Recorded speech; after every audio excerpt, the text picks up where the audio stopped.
بصرہ کی گلیوں میں ایک نوجوان عابد زاہد رہتا تھا۔ عارف دن رات عبادت میں مصروف، مگر اس کا دل ہمیشہ بے چین رہتا۔ وہ ہر وقت شیطان سے لڑتا، نفس سے جنگ کرتا اور ہر گناہ کے خوف میں گرا رہتا۔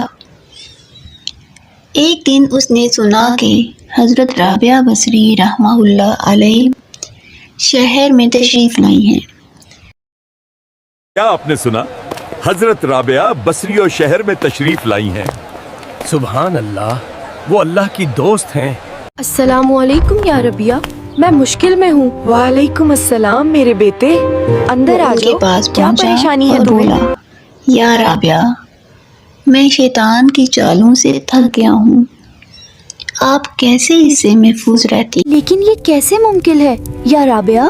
ایک کہانی سناتی ہوں میرے بیٹے۔ ایک بار ایک خواب میں ایک بار میں نے خواب میں دیکھا کہ شیطان میرے سامنے کھڑا ہے۔ میں نے پوچھا، تو یہاں کیوں آیا؟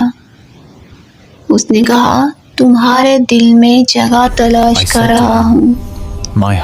میں نے کہا، میرے دل میں تو صرف ایک ہی ساکن ہے، اللہ، یہاں تیرے لیے کوئی گنجائش نہیں۔ عارف کی آنکھیں نم ہو گئیں۔ آپ نے کہا، بیٹا، جو دل اللہ کی محبت سے بھرا ہو، اس میں نفرت، خوف یا شیطان کے لیے جگہ ہی کہاں بچتی ہے؟ تم شیطان سے لڑنے میں اتنا وقت صرف کرتے ہو کہ اللہ کو یاد کرنا ہی بھول جاتے ہو۔ اس دن سے عارف بدل گیا۔ اس نے شیطان سے لڑنا چھوڑ دیا اور صرف اللہ کی محبت میں ڈوب گیا۔ جب دل روشن ہو گیا تو اندھیرے خود ہی بھاگ گئے۔